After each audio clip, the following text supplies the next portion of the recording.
واقعات حضرت عمر فاروق رضی اللہ تعالی عنہ قسط نمبر 35 اپنا اسلامک اسٹوڈیو کے معزز ناظرین، یہ اس عظیم الشان سلسلے کی آخری قسط ہے۔ ہر بار کی طرح اس بار بھی عرض گزار ہیں کہ ویڈیوز کے آخر میں کمنٹس کر کے اپنی قیمتی رائے کا اظہار ضرور کیجیے گا تاکہ ہمارا چینل اسی طرح کے عظیم الشان واقعات آپ کی خدمت میں پیش کرتا رہے۔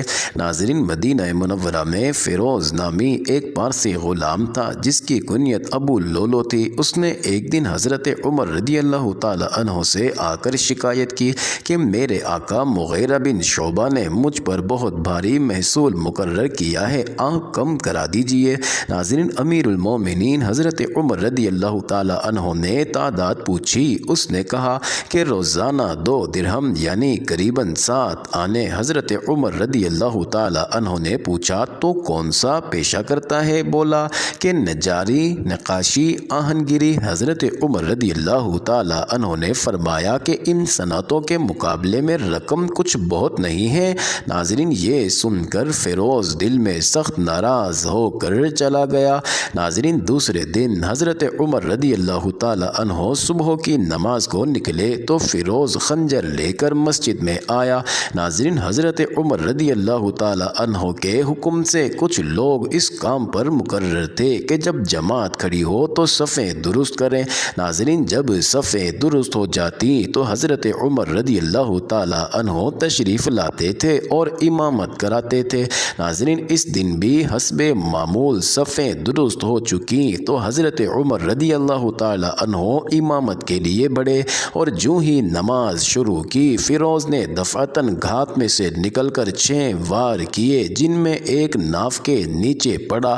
ناظرین، حضرت عمر رضی اللہ تعالی عنہ نے فوراً عبد الرحمن بن عوف کا ہاتھ پکڑ کر اپنی جگہ کھڑا کر دیا اور خود زخم کے صدمے سے گر پڑے۔ عبد الرحمن بن عوف رضی اللہ تعالی عنہ نے اسی حالت میں نماز پڑھائی کہ حضرت عمر رضی اللہ تعالی عنہ سامنے شدید زخمی پڑے تھے۔ فیروز نے اور لوگوں کو بھی زخمی کیا لیکن بالآخر پکڑا گیا اور ساتھ ہی اس نے خودکشی کر لی۔ حضرت عمر رضی اللہ تعالی عنہ کو لوگ گھر لائے۔ سب سے پہلے انہوں نے پوچھا کہ میرا قاتل کون تھا؟ لوگوں نے کہا کہ فیروز۔ فرمایا کہ الحمدللہ کہ میں ایسے شخص کے ہاتھ سے نہیں مارا گیا جو اسلام کا دعویٰ رکھتا ہو۔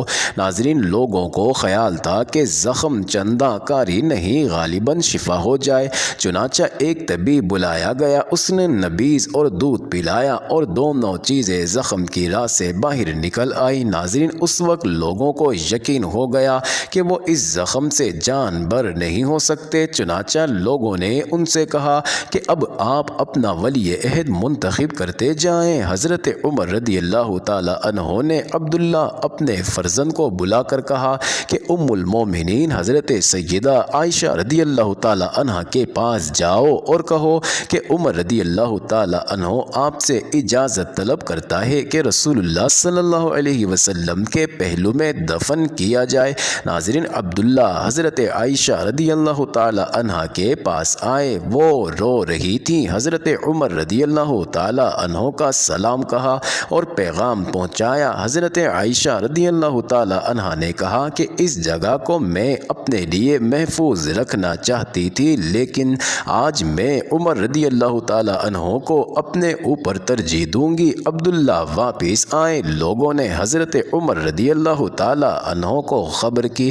ناظرین، بیٹے کی طرف مخاطب ہوئے اور کہا کہ کیا خبر لائے؟ انہوں نے کہا کہ جو آپ چاہتے تھے۔ فرمایا یہی سب سے بڑی آرزو تھی۔ ناظرین، اس وقت اسلام کے حق میں جو سب سے اہم کام تھا وہ ایک خلیفہ کا انتخاب کرنا تھا۔ تمام صحابہ بار بار حضرت عمر رضی اللہ تعالی عنہ سے درخواست کرتے تھے کہ اس مہم کو آپ طے کر جائیے۔ حضرت عمر رضی اللہ تعالی عنہ نے خلافت کے معاملے پر مدتوں غور کیا تھا، اکثر سوچا کرتے تھے۔ بار بار لوگوں نے ان کو اس حالت میں دیکھا کہ سب سے الگ متفکر بیٹھے کچھ سوچ رہے ہیں۔ دریافت کیا تو معلوم ہوا کہ خلافت کے باب میں غلطاؤں پیچاہیں مدت کے غور و فکر پر بھی ان کے انتخاب کی نظر کسی شخص پر جمتی نہ تھی۔ بارہا ان کے منہ سے بے ساختہ آہ نکل گئی کہ افسوس بارے گرا کا کوئی اٹھانے والا نظر نہیں آتا۔ ناظرین، تمام صحابہ میں اس وقت 6 شخص تھے جن پر انتخاب کی نگاہ پڑ سکتی تھی۔ ناظرین، علی، عثمان، زبیر، طلحہ، سعد بن ابی وقاص، عبد الرحمن بن عوف رضوان اللہ تعالی علیہم اجمعین۔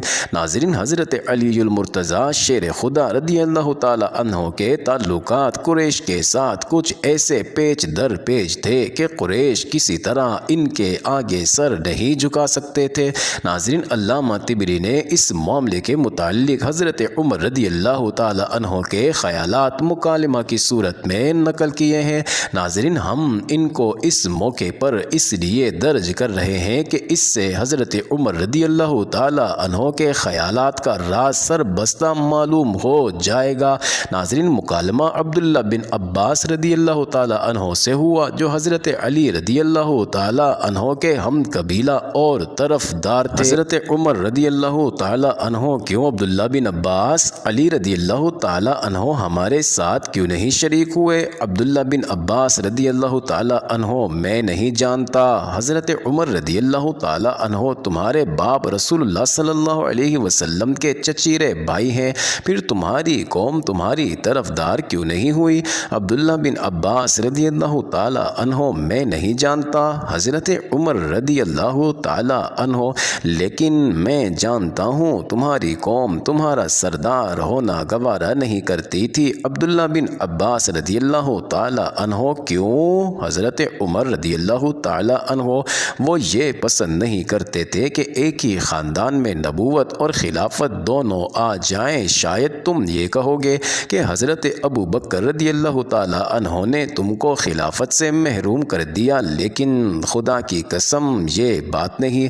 ابو بکر رضی اللہ تعالی عنہ نے وہ کیا جس سے زیادہ مناسب کوئی بات نہیں ہو سکتی تھی۔ اگر وہ تم کو خلافت دینا بھی چاہتے تو ان کو ایسا کرنا تمہارے حق میں کچھ مفید نہ ہوتا۔ دوسرا مکالمہ اس سے زیادہ مفید ہے۔ کچھ باتیں تو وہی ہیں جو پہلے مکالمے میں گزری، ناظرین، کچھ نہیں ہے، اور وہ یہ ہے حضرت عمر رضی اللہ تعالی کیوں عبداللہ بن عباس رضی اللہ تعالی عنہ تمہاری نسبت میں بعض باتیں سنا کرتا تھا، لیکن میں نے اس خیال سے اس کی تحقیق نہیں کی کہ تمہاری عزت میری آنکھوں میں کم نہ ہو جائے۔ عبداللہ بن عباس رضی اللہ تعالی عنہ وہ کیا باتیں ہیں؟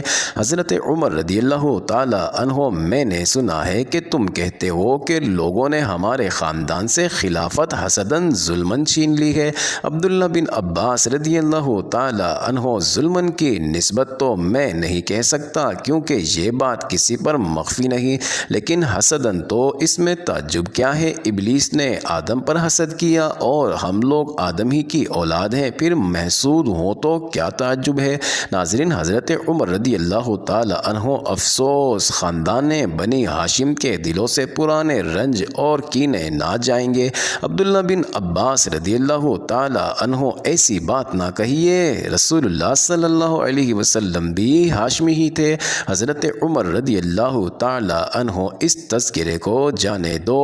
عبداللہ بن عباس رضی اللہ تعالی عنہ بہت مناسب۔ ناظرین، ان مکالمات سے علاوہ اصل واقعے کہ آپ اس بات کا بھی اندازہ کر سکو گے کہ حضرت عمر رضی اللہ تعالی عنہ کے مبارک عہد میں لوگ کس طرح دلیری اور بے باکی سے اپنے خیالات کا اظہار کرتے تھے، اور یہ زیادہ تر اسی وجہ سے تھا کہ حضرت عمر رضی اللہ تعالی عنہ خود آزادی اور حق گوئی کو قوم میں پھیلانا چاہتے تھے، اور اس کا انہوں نے مختلف موقعوں پر اظہار بھی کر دیا تھا۔ چنانچہ طبری وغیرہ میں ان کے ریمارکس بتفصیل مذکور ہیں۔ مذکورہ بالا بزرگوں میں وہ حضرت علی رضی اللہ تعالی عنہ کو سب سے بہتر جانتے تھے، لیکن بعض اسباب سے ان کی نسبت قطعی فیصلہ نہیں کر سکتے تھے۔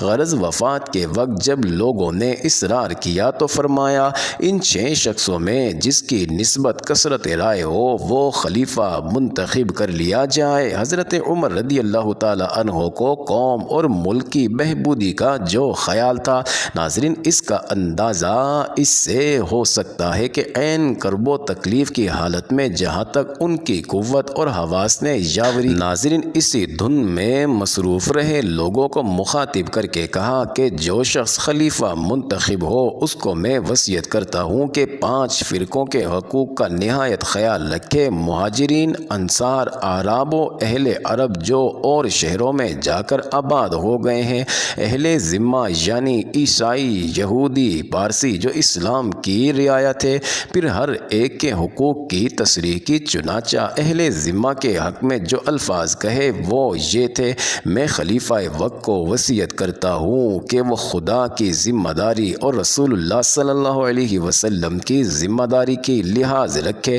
یعنی اہل ذمہ سے جو اقرار ہے وہ پورا کیا جائے، ان کے دشمنوں سے لڑا جائے اور ان کو ان کی طاقت سے زیادہ تکلیف نہ دی جائے۔ قوم کے کام سے فراغت ہو چکی تو اپنے ذاتی مطالب پر توجہ کی۔ عبداللہ اپنے بیٹے کو بلا کر کہا کہ مجھ پر کس قدر قرض ہے؟ معلوم ہوا کہ 86,000 درہم۔ فرمایا کہ میرے متروکہ سے ادا ہو سکے تو بہتر، ورنہ خاندان عدی سے درخواست کرنا، اور اگر وہ بھی پورا نہ کر سکے تو کل قریش سے، لیکن قریش کے علاوہ اوروں کو تکلیف نہ دینا۔ یہ صحیح بخاری کی روایت ہے۔ ناظرین، حقیقت یہ ہے کہ حضرت عمر رضی اللہ تعالی عنہ پر 86,000 کا قرض ضرور تھا، لیکن وہ اس طرح ادا کیا گیا کہ ان کا مسکونہ مکان بیچ ڈالا گیا جس کو حضرت امیر معاویہ نے خریدا۔ یہ مکان باب السلام اور باب رحمت کے بیچ میں واقع تھا، اور اس مناسبت سے کہ اس سے قرض ادا کیا گیا ایک مدت تک دار القضاء کے نام سے مشہور رہا۔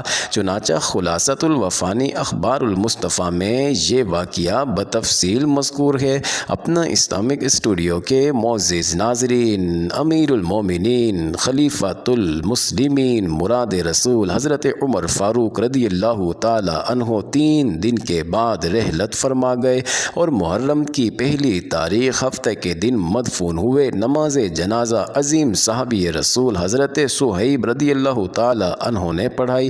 ناظرین، حضرت عبد الرحمن، حضرت علی، حضرت عثمان، طلحہ، سعد بن ابی وقاص، عبد الرحمن بن عوف رضی اللہ تعالی عنہم نے قبر میں اتارا اور وہ آفتاب عالمتاب خاک میں چھپ گیا۔